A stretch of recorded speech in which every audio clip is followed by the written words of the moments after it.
It was a wild ride under lights in Sydney for round one of the TFH Hire TA2 Muscle Car Series, framed by Hi-Tec steel framing. Oh! Hey, what did he got him? No, no, no!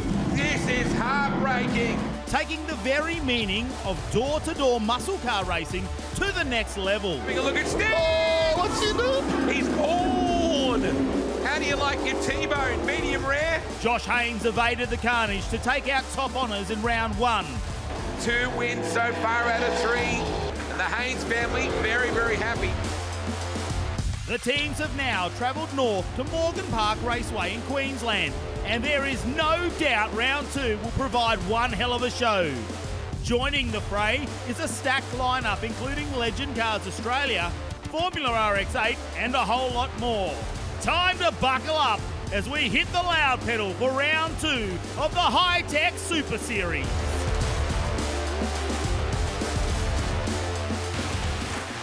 Welcome back here to Morgan Park Raceway. Yes, it's day 2 of competition for round 2 of the Hi-Tec Oils Super Series, and the sun has broken through the clouds and we've got a nice dry racetrack today.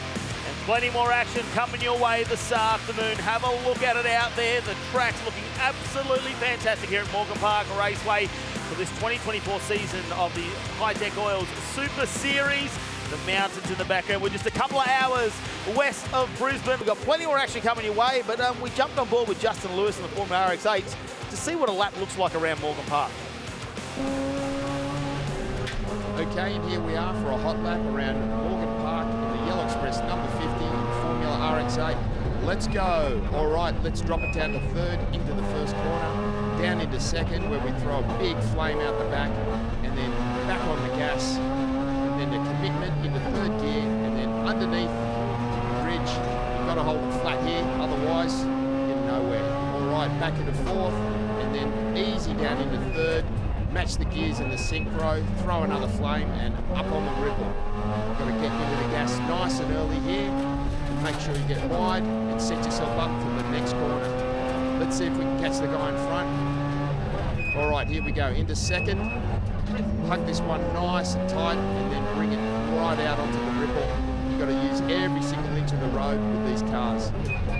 Keep it in third, a little dab on the brakes, and again, use the ripple and ease it out.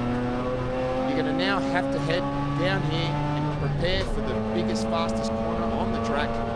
So we're going to have a little dab on the brakes, and then commit, and then back on the gas, all the way.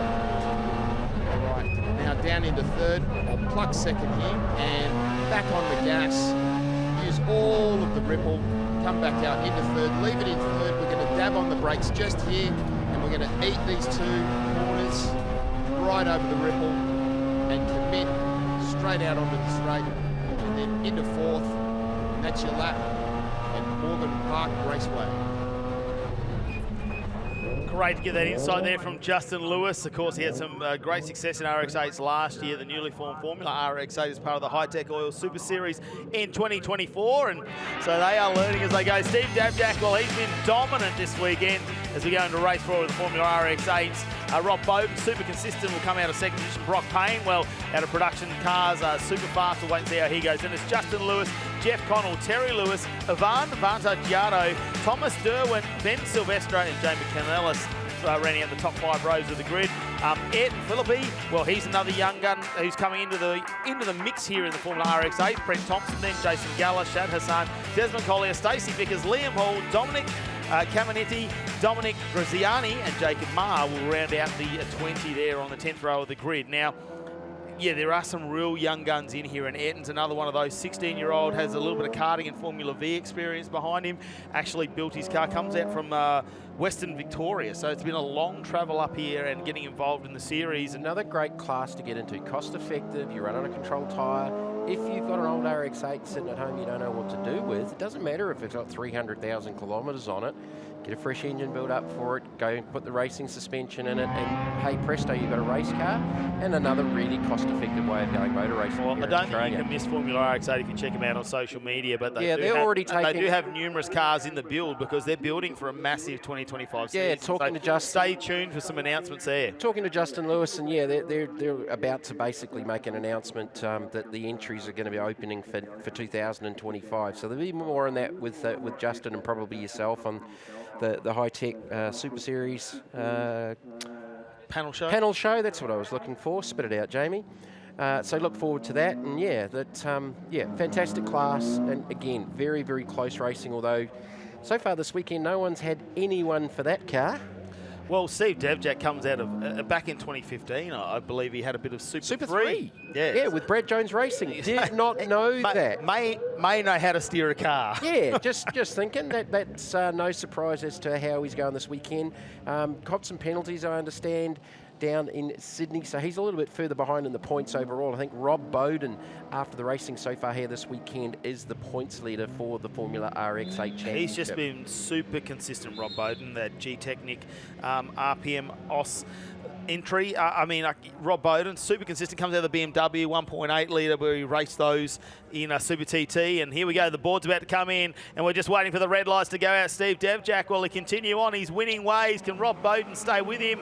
Oh, a little bit of a slide there, the rear-wheel drive RX8, spin the wheels, and we are underway. Justin Lewis with a fantastic start, but I can tell you now, Brock Payne has enough experience to push him to the outside and try and hold on to that third, and that's exactly what he does. We go back through the field, and it's Terry Lewis there in the 29. The young gun, though, Ivan, he is pushing through the Serpent, as we know him. He wasn't the water snake yesterday. He had a bit of a spin right at the end. Wow, on the outside, Brock Payne. He did that in the wet. It's much nicer in the dry because the car came back. He's been doing that all weekend, Matt.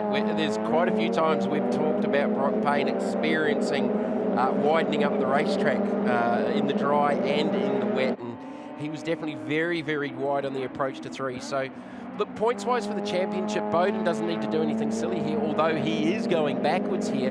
Devjack with some penalties from the first round is a little bit further back. There's only 5 points in between them for the round at the moment. But actually, Bowden's got a little bit of work to do now as he's going to war with the Yellow Express number 50 of Justin Lewis. 8 laps, and we do know how much tyre temperature can change a race, really, whether you want to set those pressures a little bit lower coming into the race, and you see the first couple of laps start to find their pace, and you might see them stronger in the final 4 laps of the race. In these shorter 8-lap races, ideally you want that tyre to be on top of itself and really being strong at the end. You don't want it to be too good too early because you'll just blow the tyre off at half race and you'll start going backwards. You don't want to be too good too late because you just spend most of that race trying to get the thing up to speed. So somewhere near the middle of the race, you need that tyre to be really coming on, not overheating it, to go forward and be strong and effectively setting your fastest times of the lap of the weekend at the end of these races. I think that's where Rob Bowden and his crew have been very smart about things like that, is knowing where he sits in terms of driver capability and how they set the car up to get the most out of it to try and win those races. Jeff Connell doing a fantastic job now. 5th at the moment, right behind Justin Lewis, and yes, 2nd time out in a professional race car outfit, whereas before it was all behind the computer. No reset button out there today. Yesterday he fought through the rainy conditions where we couldn't see, fogged up windows, and to have someone so young and without the real life experience, he did a fantastic job. I'm just trying to think of the young Englishman that came out. He actually came out to New Zealand and raced TRS, and he was part of that PlayStation lineup and went GT3 racing. They just made a movie out of it. The name escapes me at the moment, but he actually came over to New Zealand and raced TRS. And he was literally straight out of sim racing, won this massive worldwide competition, and Martinborough was his name. I'm sort of getting half of it now, but yeah, look, some of these sim races are very, very good, and some of the outright races around the world are very, very good on the sims. Shane Van Gisbergen is definitely one of them, and a lot of the youngsters in the junior categories, sort of Formula 2, Formula 3, and on up, as Gale has gone, where has he gone off? When it's going the other direction, a car's going the other way, that's not a good look. A lot of the junior drivers are doing simulators for the Formula 1 teams and earning a lot of money doing it, and we probably don't know half of them that are even doing it, but that's where they're earning some big money. Let's have a look at a replay here so we can unlock this as Gaylor. Oh, yeah. Just a moment. He doesn't get to participate and sign bingo, though. He Don't missed think that there was one. any contact. I think he's just got that left rear out on the curb, and it just started sliding and cross over the racetrack and ended up on the grass. Didn't hit anything. Payne using all of the curb off the exit of turn number 6. Well, he's probably used the most racetrack out of anyone this week. Yeah. Didn't go so well for him in the rain. Constantly. I'm still trying to get used to him in the TFH colours, because wasn't that car blue last year? Last year, yeah, he had a different car, and obviously change in sponsorship this year and a change in car as well. Brett so Thomas he's changed out. Is there a category in Australia that Brett Thomas does now not have TFH on? Oh, actually, No. Legends. No, they've been racing. I'm pretty sure they've been racing Legends as Is he well. on drag racing? Is that the only one? I definitely know he's done Speedway stuff and that, but I'm just trying to think if they've got a Legends car or not. But there's not too many categories that do not have a TFH logo on them. But a strong supporter of motorsport based out of Brisbane, former Speedway racer. And he's got his whole family racing different things around the country as we speak. And it's not just Brock Payne, though. He's been back behind some of his other family members in Sydney. So we expect to see them possibly back for some later rounds of the Hi-Tec Oil Super Series of the Formula RX8. Look at Rob Bowden, though. He's comfortably in third at the moment. Justin Lewis needs to watch out. Jeff Connell, the young gun, he's not scared of a lick of flame coming out the back of the Yellow Express machine. He is right on the back of it. Justin was saying to me earlier, I think you might have been part of the conversation, Matt, is how have we let all these young guys in? They've got so fast. Because Justin dominated here a year ago, and it was really the making of Justin Lewis in the RX8 categories. He got more and more confident, a little bit of engineering input and driver tuition, and really took the next step up.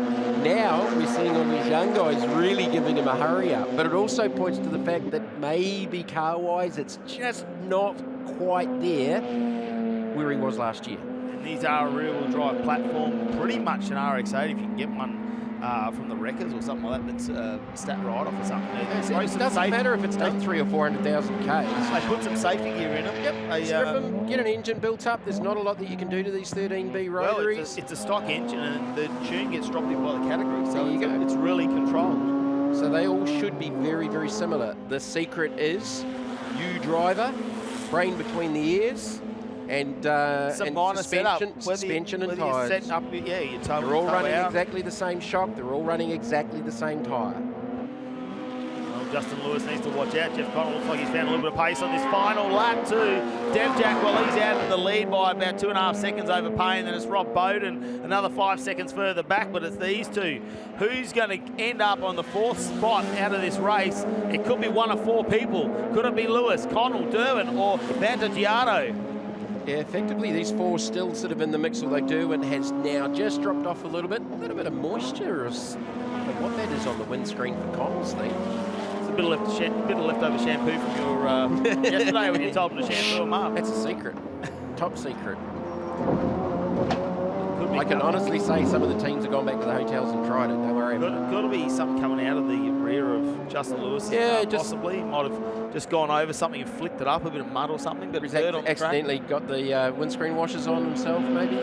Possibly. All right, Here we go. Dev Race Jack. leader comes over to take the checkered flag, and Dev Jack will flash the lights, and it is 4 race wins for Steve Devjack, remembering that last race he had to come from rear of field in a reverse top 10. Sorry, he had to come from 10th position. Here we go, the results from the TFHI Formula RX8. Steve Devjack gets himself another win. Brock Payne behind him and Rob Bowden the last step on the podium. Then it's Justin Lewis, Jeff Connell, Thomas Derwin, Ivan Vantagiato, Ben Silvestro, Jamie Canellis and Chad Hassan will round out the top 10. Ed Filippi just missed out on a top 10 finish by 6,000ths of a second. Then it's Desmond Collins, Terry Lewis, Dominic Graziani, Jacob Marr, Liam Hall, Dominic Caminiti, Jason Galla, Derek Lack and Brett Thompson, unfortunately, not in the top 10. He's just in the cusp of the top 20 though for the Formula RX8. So it's great to have such large fields of them joining us here for the Hi-Tec Oil Super Series. We've still got plenty more action coming your way here at Morgan Park Raceway. And after the break, we got the Formula Vees coming your way.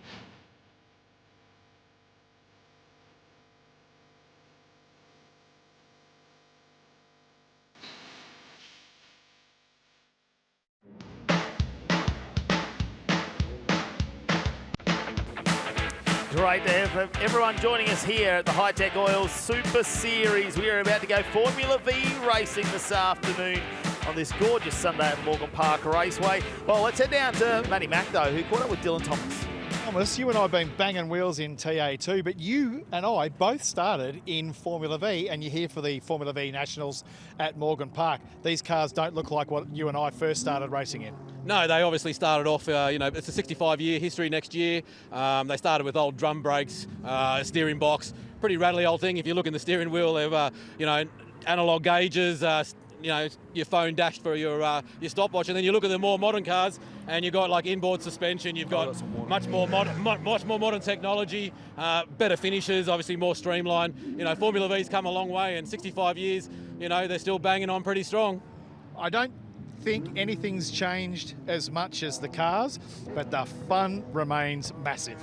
Well, as you said, we've been racing these for a lot of years, and I haven't done it for a few years. But the close quarter racing, it's hard to surpass how many cars you can get 3 wide into, like fast corners, slipstreaming's massive, really good fun cars to drive, and very economical, like probably about 1/10 of the price of a TA2 for a weekend. Let's have a look at the starting grid for race 3 of the Formula V's. Daniel Reynolds, a 4-time national winner, is going to be out in front with Alex McDonald alongside. There's Michael Westerhout and David Casely alongside that. Dylan Thomas and Oliver Sybil will be in 5th and 6th on the 3rd row. Then there's Matthew Harriott, Michael Kinsella in the 4th row before we get Lisson and Butcher on the 5th row. And then it goes back to Kathy Lisson, Callum Lamont, Mark Moran, Brian Westerhouse. And then we've got the young guns at the back. The Sternbecks are ready to go. The brother and sister combination there, just 14 and 16 years old. Well, looks like the board has just come in and we're waiting for the red lights to go. And there we go, race start. What a jump, though, from Alex McDonald in the 51. It looks like he's out in front. They'll slot him behind. David Casely has got up into 3rd position. Dylan Thomas in the CXC machine. Well, he's now in 4th. Wow, they are already moving around the start of this race, and we've got 10 laps. Well, back in the dry conditions, I'm looking forward to the old classic drafting battle that I got used to commentating back in New Zealand. This is the first time I've seen Formula V racing here in Australia, as the 78 of Reynolds goes down the inside. Now, just watching off that start, that Reynolds checkmate machine, watch the front wheels on some of the turn-ins and some of the corners. It's almost got this little shimmy effect like an open-wheel sprint car or a midget. I don't know if that's an illusion or what, but just keep an eye out for that. I've picked it up a couple of times, but look, it doesn't seem to hurt the speed because he's out in front right now. Well, he's got through the first couple of corners, hasn't he? Managed to get that lead back.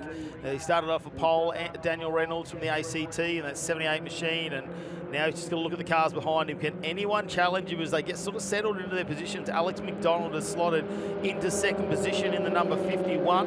Currently the Queensland State Champion and leading this year so far. Yeah, running the Jacer chassis, which is, there's quite a few of the Jacers running in this category. Some of these cars, the original basis dates back to the mid-1970s. 1976, we have an Elfin chassis out there that's of that sort of vintage. There's a couple of Sabres there with 02. I'm going to suggest it's probably 2002. I don't know, it might have been the 2nd generation of the chassis. I'm not too sure, but there's some fantastic names across these different chassis, and it's exactly the same as I make, again, continuing to compare what I know of these type of cars over in New Zealand, which we call Formula First. So the 7 comes into it, Casely. David Casely, all the way from Western Australia. So this is a national series round. We've got cars from the ACT, Queensland, Western Australia, New South Wales. Pretty much that's the coverage. And the Western Australians coming across, that is a big, big commitment, man, because that's what, a 3-day trip at least from WA over here to Queensland? Yeah, I think that's if you're pushing pretty hard. If you're pushing pretty hard, so I'm being conservative. See, as an ex-Kiwi, I have no relevance of the distance you have to travel across Australia. Like for me, it takes less time to fly back to Auckland and New Zealand than it takes to get to Darwin. Well, Rod and Catherine Lisson, they really own and bring a truck across, and now they take turns driving that truck too, so they've both got licenses, so they're doing back-to-back driving. I would love to do that Nullarbor trip once. I'd love to do it with either one of the drag racing teams or the sprint car teams that we know. Formula Vee team. I just don't want to do the trip back. They need someone to drive the truck back later in the year. I'll go with the Formula V team, doesn't bother me, but I want to try and do that Nullarbor trip. I think the sprint car teams back in the old World Series days, this is on Kinsella and McDonald, so that's a change in position. Kinsella goes through to 2nd. The World Series sprint car guys used to have a competition. It was the World Championship of Kangaroos. They'd start the trip with how many kangaroos they were going to hit, and there was a bit of a money pool. There was quite a bit of money left at the end of it. Not that ideally hitting kangaroos is a good idea. They're very competitive. Doesn't matter where they're the sprint car teams are very, very competitive. Kinsella, well, he's working his way through the pack at the moment, and now Reynolds is going to have to watch out. Kinsella looking very quick here in the number 35, already up into second position. Ooh, it just snatched a little bit of oversteer. He got it turned in, and it just brought the rear end around, so he's trying very, very hard. All of these cars on a controlled Dunlop tyre. There's not a lot to that tyre. They are a very, very small, diminutive little race car, but they provide an awful lot of fun, and as Dylan Thomas has been alluding to throughout the weekend, a really, really cost-effective way of going motor racing. A little bit like an 86 in production cars. You should basically just throw some air at it and the tyre pressures and some fuel, maybe patch up the odd oil leak from some of these older Volkswagens here and there, but nothing a little bit of Celastic won't hurt.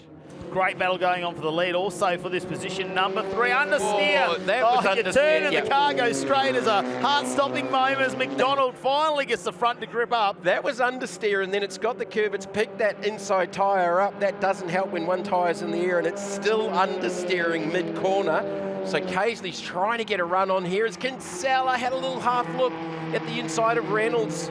Two very, very different race cars. Have a look from front on the Reynolds car, a lot higher in the nose with the aero, whereas Kinsella's car, it's got a little bit more droop to the front of that car. How does that go? One's got 4 national titles and one's got 4 national series. So that's another Jacer. Here goes Kinsella to the outside. He got a great run on the straight. I think he's got overlap here. No! He switched back to try and get the cutback, and Reynolds had momentum and holds onto it with the final lap board out on the racetrack. Well, just getting some word from race control. Looks like that's a mechanical issue there for Callum Lamont, and that's why he's pulled up there. It's not. Yeah, it sort of not looked like the front contact. end was a bit beaten up, but he's just pulled it off the side of the track. Okay, well, that's good. It wasn't an accident. We'll get back to this race. Battle for the last step on the podium still underway between McDonald and Casely, and they're going to take this all the way to the end of the race. It's not done Still over on for the lead. first position as well, as Kinsella just pulls to the outside, try and sets up for an inside run. Trying that crossover with a bit of a slingshot off the outside, but I tell you what, the Checkmate 78 has got some momentum. Yeah, Well, his wheels wobble, don't there's they? that little shimmy, that little wobble with the front steering wheels, which is really, really weird to watch. Right, Kinsella, he's lining him up as Reynolds is going a little bit on the defensive here. Or Kinsella around the outside. He's going to try the long way around, cuts back into the draft, pulls back out under brakes into the last couple of corners. How adventurous do they want to go down into 11 and 12? Kinsella got a good run. Kinsella got a good run. He's weaving. He's all over the back of the 78. Needs a good exit run off here to try and get to the line. Has the 78 got the straight line? It looks like Kinsella pulls out of the draft. It's going to be close. It's going to be close. It's going to be very close. How close? 0.02 of a second. And Reynolds gets the win in the 78, 2/100ths of a second. That was probably not much more than half a car length. Yeah, incredible finish there. McDonald holds on over Casely as well for 3rd position. Westerhout, well, kept out Dylan Thomas for 5th. We check out this little battle going on now between Harriet and Lisson, and Harriet just out in front in the 16. Lisson is going to duck in behind, not going to get alongside, get the draft there, and we'll have to settle for a 9th position from Lisson. That'll be Rod as he goes over. Not only does he drive the truck, he gets out here and competes as well and does a fantastic job. And mechanical issues there, unfortunately, for Callum Lamont as he gets back in the car. Hopefully they can just get that started and limp that back, because we have seen a little bit of oil come out of these cars. That's probably the one thing we've noted out of these cars throughout the weekend. The Formula V results, here it is. Danny Reynolds from the ACT will get the win in the 78. Michael Kinsella, well, he's runner-up to Alex McDonald in 3rd. David Casely in 4th, and it's Michael Westerhout, Dylan Thomas, Oliver Sybil, Matthew Harriet, Rod Lisson, and Mark Moran for your top 10. Brian Westerhouse in 11, Kathy Lisson in 12. Then it's Callum Lamont, who came off with some mechanical issues, and unfortunately we don't see Lachlan Shearsmith, Stephen Butcher a bit further back. And the Sternbecks obviously not in that race. I'm here with Tony Ward from Legend Cars Australia. Welcome, Tony, to Morgan Park. Thank you, Matt. This is a category that I've looked at on the sidelines, and they just look like a ball of fun. And the buzzword around motorsport right now is bang for buck. This looks like an awesome category. Yeah, well, look, we're definitely ticking a few boxes with the bang for buck. We're one of the cheapest categories to run throughout the year, but you've got a field of very competitive races. You know, a lot of the drivers have had a lot of experience in other categories, and they've come back to basically have some fun, enjoy themselves, but they also want to race hard.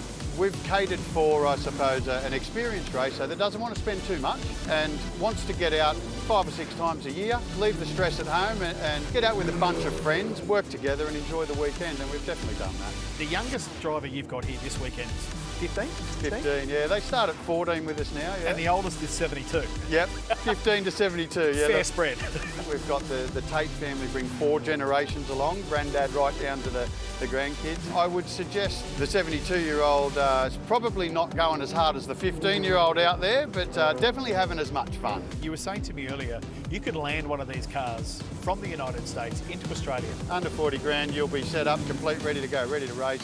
We register the cars ourselves in Australia. We do our own scrutineering on the cars, so we've got our own tyres that have to be put on, and then off you go. And they're not slow. 208 down Eastern Creek Straight, I believe. And when you're sitting that far off the ground? Yeah, they're little, yeah, you're 100 mils off the ground, doing over 200 k's down that straight, and because they're little and they're a sequential gearbox, being a Yamaha 3-cylinder motorbike engine, the box it feels like you're in a supercar, you know. And being so low to the ground, I'd say that that speed's probably exaggerated a little bit for them, but I suppose that's the fun. The top 6 in your category was covered by 1/10 of a second. I think the last race meeting, 5 laps in, we've still got a train of 10 cars at the front. One race we had about 8 different leaders at Eastern Creek. Race 2, I believe the person coming 4th around onto the last straight ended up winning due to the slipstream. These cars are really vulnerable to the slipstream. They only weigh 500 kilos, so you come out of that slipstream at the wrong time, you'll go backwards. You come out at the right time and you'll slingshot through. And even here, I think the first practice session, we had the top 10 that was 2 tenths between the top 10 here at Morgan Park. This circuit, I reckon, is going to suit them beautifully, and thanks for joining us. Thanks very much, mate. Yeah, we've really been looking forward to Morgan Park. It's the perfect track for these little cars, so we're hoping we have a good one, and thanks very much for putting on a great event. Yeah, it's great to hear from our legend cars. We've still got one more race to come from Tony Wood doing a fantastic job down there, keeping the parts and going to all these cars, and they've put on a real show this weekend as well. And we're about to get them going. Let's have a look at how our starting grid's going to be for race number 5. Lockie Ward, who's been dominant all weekend, will start on the front row with Ryan Pring alongside. Shane Tate and Scotty Melville will be in the next row. Then it's Brendan Hourigan, Bruce Duckworth, Nathan Preto, Scott Morgan, Robert Hogan and Aidan Williams will be on the 5th row. Then it's Asker Sendel, Darren Bradley, Luke Walden, Robert Coulthard, Matthew Bond, Chris Spicer, Hardy Martin, Lincoln Pope back in 18th after that last race. Josh Hourigan and Ben Goodrich will be on the 10th row of the grid. All right, let's see. Can Lachlan Ward in the Tarashi Italian Racewear Supplies Simpson Australia entry go for a clean sweep? Ryan Pring alongside, he's a former national champion. Can he apply the pressure? Contact made there with Pring though. Someone's gone in the back. It will slow the car down, but they continue on and into second now. It looks like that might be Shane Tate has pushed that car, the number 147 budget rental car entry into second. Wow, they come round turn number 3, straight into the sun here under the bridge at Morgan Park Raceway. And we'll settle them down into turn number 4. Hourigan now, the Australian number 1.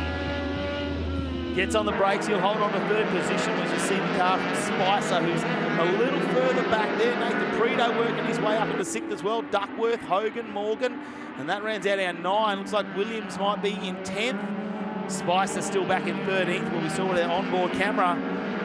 And there's plenty going on down the back. The 17 as well, that's still circulating a little bit further back than what he'd like to be for Bond. We have seen him up at the pointy end of the field in previous races. Lachlan Ward, though, looking dominant once again. Tyres have had a little bit more wear in them this weekend, but they don't seem to chew through them. We don't see the difference in the tyre life that we see in other categories with these guys running a fairly standardised radial tyre, although it's the same tyre across every car in the category. It's similar tread wear, and they do have quite a good long life in them as well, as they sort of start to spread them out a little bit now. And when you watch, there'll be a little bit of drafting going on. They'll start to bunch up as we continue on with this race. We've got 7 laps to get through. And the legend cars Those reflective strips on their visors as well, because I tell you what, the sun is out now. Jamie, you join me back in the commentary box. How is the sun coming into your eyes down there as you come up the hill? I don't know. I was going a bit too fast. I've just rally crossed up here, and yeah, no, it's all good, mate. Yeah, definitely some sunstrike right here. So coming up over the bridge, under the bridge downhill, definitely sunstrike is a bit of an issue. Even standing on pit lane, like looking directly, like it's very, very bright. Like totally different contrast to what we had here yesterday, where we didn't see any sun. As the current number 1 goes back past the former number 1. Ryan Pring in the 333 is having another look at going back by. So these guys are having a Melville, look at him in the 81. Slides the current. How that did not go on the grass. Not for the first time in this race. I'm pretty sure it was Melville that had understeer and then oversteer a couple of laps ago. So Pring takes back over that 4th position. Melville's in the hot seat here. Anything position, could happen. Third position. Yeah, Melville's in the hot seat here. Anything could happen. And there's Oregon, plenty going on in the here we go. Too. Side by side. Pring continues to slam that inside curb. There's a big puff of concrete dust, or just dust in general, coming up off the inside of that car as he gets up to that curb. Oh, he's out in the marbles up over the top of the hill. That's killed the momentum coming down under brakes, and we're going to go 3 wide under brakes down into turn 4. Well, now he's got a barrier. Melbourne, I'll have a look at the 46 too. Rob Hogan's gone through. Rob's just picked Hurrigan's pocket, and I think Hurrigan might have reacted a little bit to Pring running wide because he was out in the marbles, and these guys are all over each other. And again, as we've continued to say, and I'm not going to say just today, over the last 18 months, these little legends put on one heck of a motor race.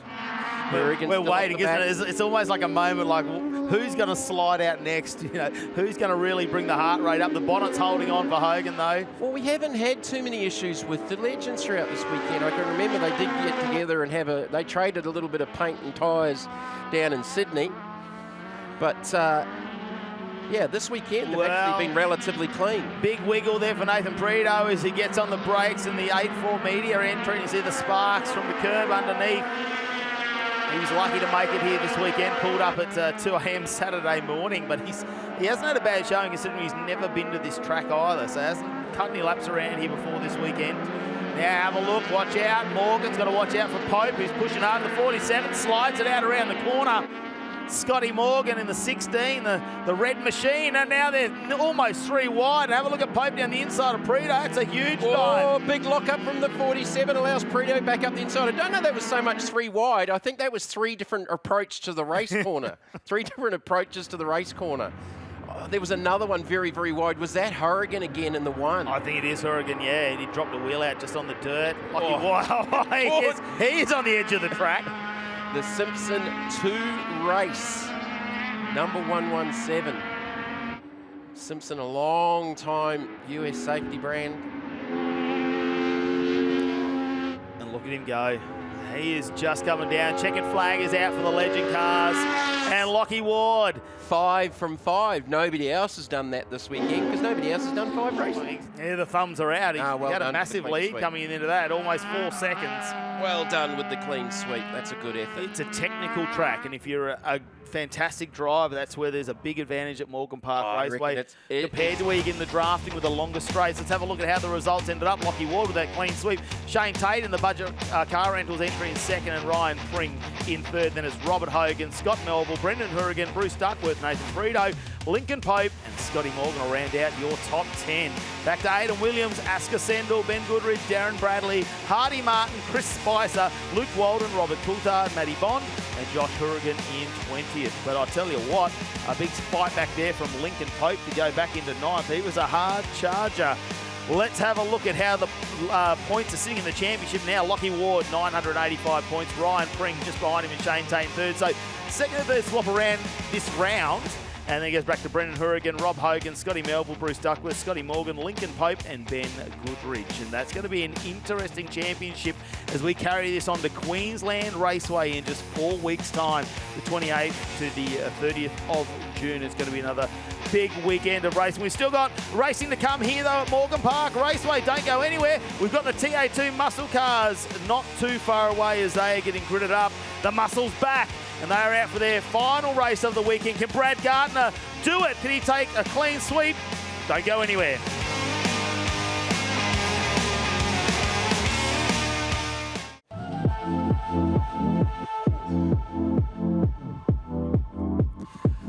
Well, we can hear the rumble getting ready to get set here at Morgan Park Raceway. Yes, the TFH Hire TA2 muscle cars, framed by Hi-Tec steel framing, are not too far away as we fire them up and get them ready.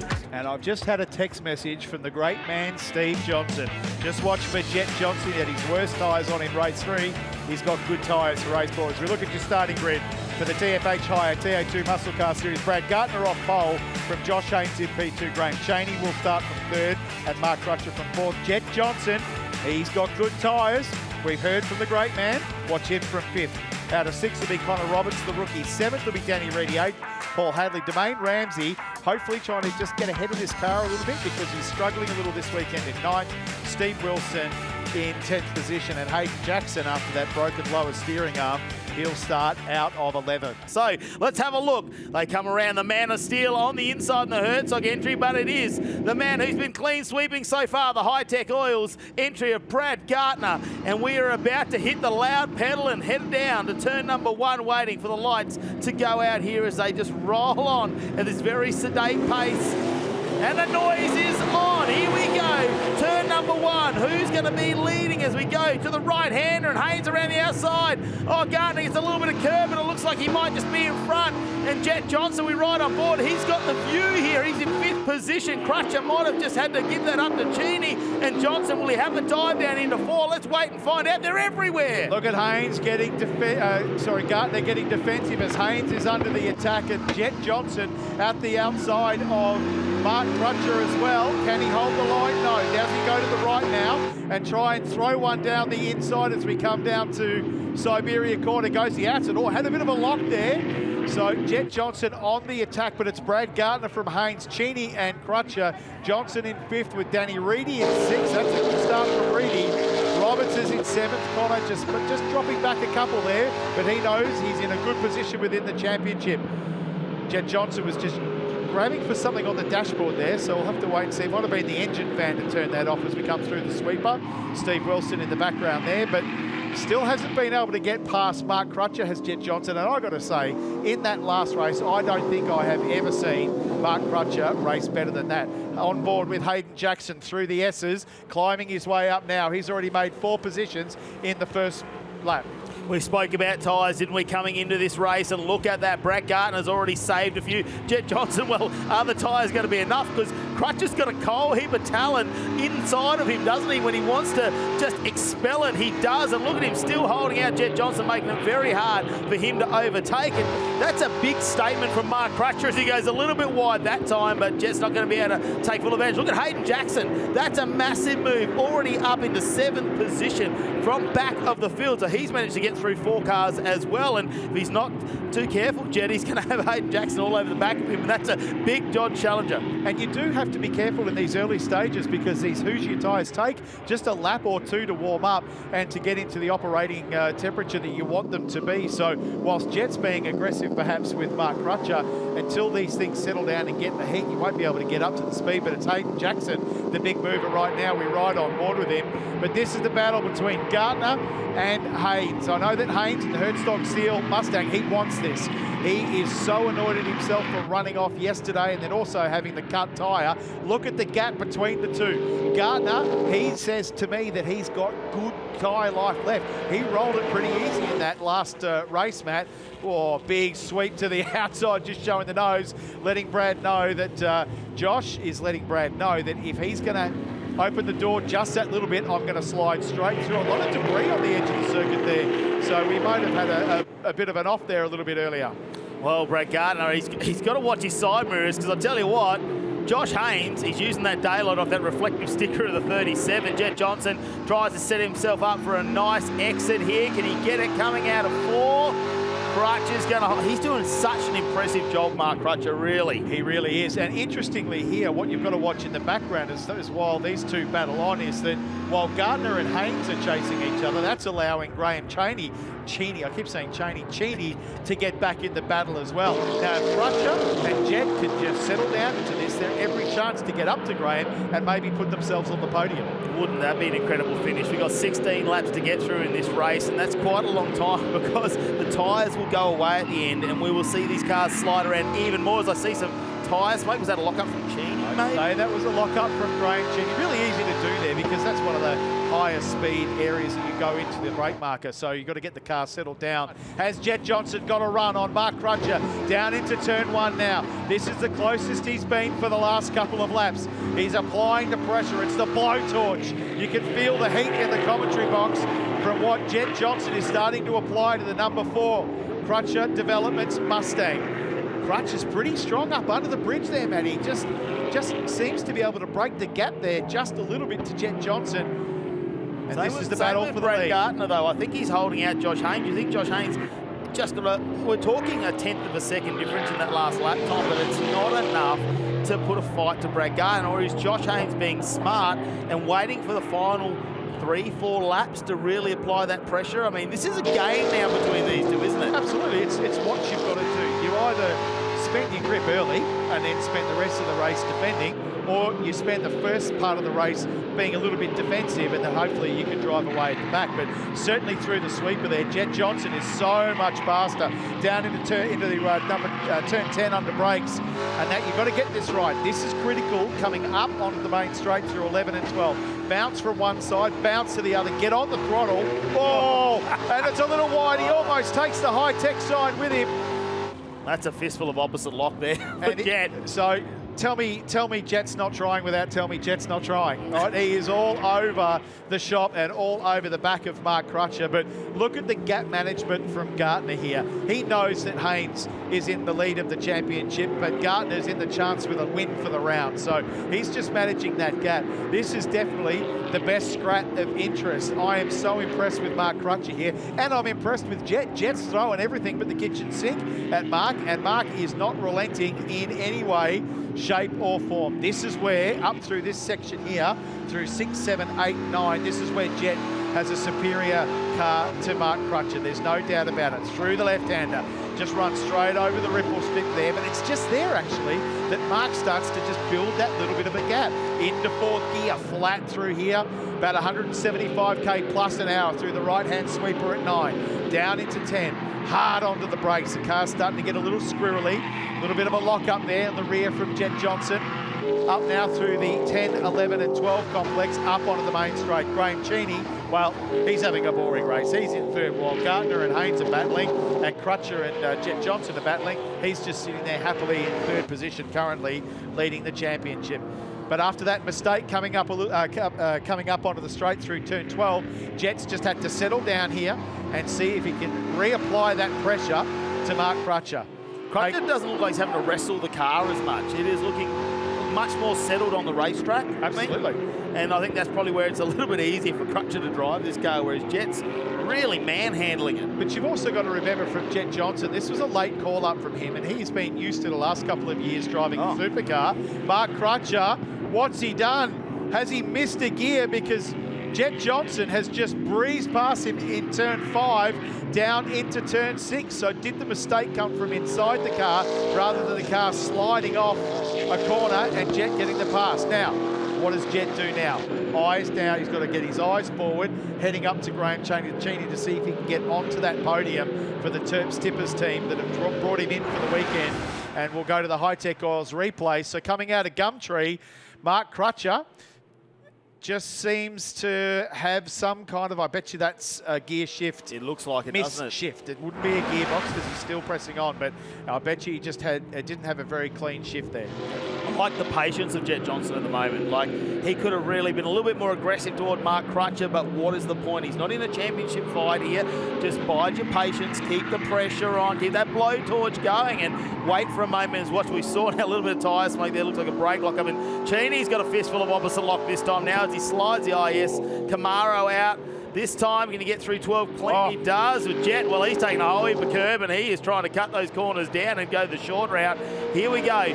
The fight down the main straight. How much can he close up as he gets that gap down? I'm just having a look there. It's down to 0.4 of a second. And he's lapping about 0.4 of a second faster at the moment than Graham Cheney. He's just got to do it cleanly, of course. This car normally in the hands of Michael Coulter. He's in Sydney this weekend on family business. So Jet doesn't want to hurt the car as Connor Roberts, third in the championship and was a potential podium getter for this weekend, pulls off to the side of the circuit. One thing I can tell you about that right now is that tyre life is at a premium. Both of the cars there, Graham Cheney and Jet Johnson, were missing apexes, sliding the car, locking brakes. This is where Jet is very, very strong coming up under the bridge. Can he set him up for a pass down into Gumtree Corner, turn 4? There's Josh Haynes just up ahead. I think he's given up the ghost. He's got a 5-second lead to Gardner, so there's no way. He knows that he's on some hurt tyres. So he's just got to bring it home. He's got to be in front of Cheney. This is where Jet's quick. Big lock-up previously in the previous lap here. He's done the over-under. Is there going to be contact between the two? Jet Johnson just has slight contact with Graham Cheney down at Siberia. Cheney's held the inside line. Jet's now going to make sure he gets a strong run. They both run wide off to the right-hand side of T-junction. Now it's a drag race down through the sweeper, up to 4th gear. Who's going to hang it tough? Jet Johnson goes round the outside and gets himself onto the podium. What a drive. Turf Tippers number 11 now in a podium spot, filling in for Michael Coulter this weekend. Now, Graham Cheney, can he hold on? Because there is nothing left in either of their tyres. They are sliding the car around everywhere. Have a look as he goes through this turn. Well, there's a whole lot of opposite lock once again. Doesn't go out too wide, and we're on the final lap, the final race with the TFH Hire TA2 muscle cars here this weekend. Brad Gardner with a 7-second lead now over Josh Haynes.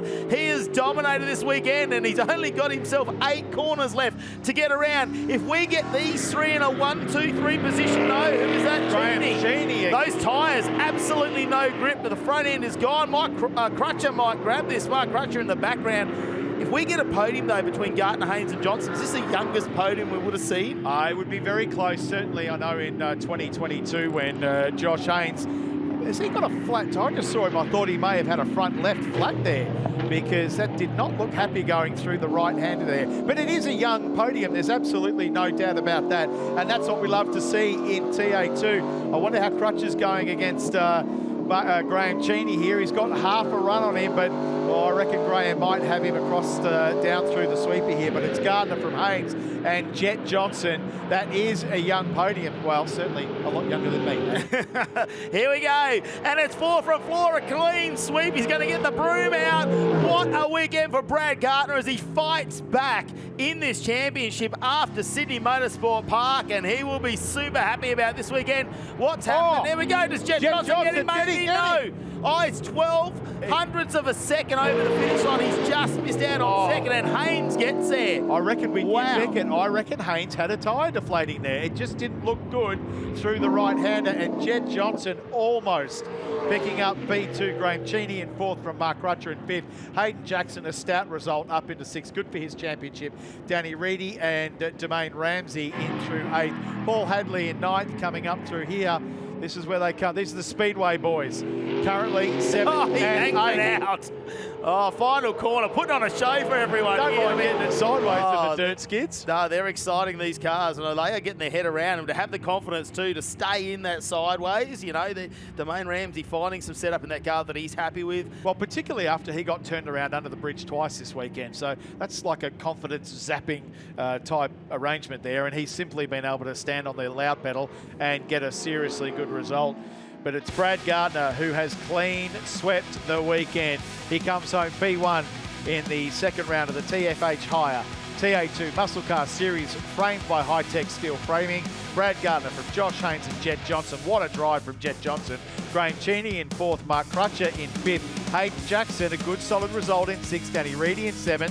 8th came down Domain Ramsey. Paul Hadley in 9th, and Steve Wilson in 10th position. Yeah, Connor Roberts, unfortunately, we saw him go off. Looked like a mechanical issue with the car, pulled to the inside. I mean, great news is that that's probably going to be easily fixed before next round. But Brad Gardner, imagine what is going through his mind at the moment. He's never had a #1 qualifier. He hasn't had a round win before. A clean sweep. Timmy Brooks in his corner, and look how happy the team are. The smile's on, and Ben Leeds has put together an outstanding car. That's been down. Just checking the rear tyre pressures. Let's head down to Jamie, though, because we got some excited races down there. Mark Crutcher, what an outstanding result. 3rd overall for the round. How are we able to keep Jet Johnson out of there for so long? Yeah, look, when you've got a guy like Jet behind you, it makes you concentrate. I actually got caught in 2nd gear around the back for about 200 metres. But once he got past me, you could see he had pace. So good luck to him. Great luck to my to Graham Cheney. I think he was 2nd overall for the weekend, my team member as well. But what a great weekend, and these young kids, they're just exceptional. They're exceptional. I'm just the first to the old guys. There's a trophy for 3rd overall for the round from George Gambino from the Hi-Tec Super Series. Where is Graham Cheney? Graham Cheney, it's like trying to organise cats. Cheney, here, new.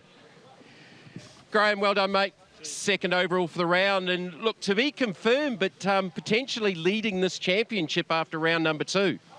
Yeah, no, that's awesome. Yeah, it was a tough weekend, but yeah, the last race, Jet, it was a good race with Jet, and yeah, hope it was good to watch. Definitely good to watch. Definitely good to watch. So, from what I understand, I think you and Haynes actually might be tied on points for the championship. I wanted that 1 point on him, but anyway, I think I should have it because I'm the older.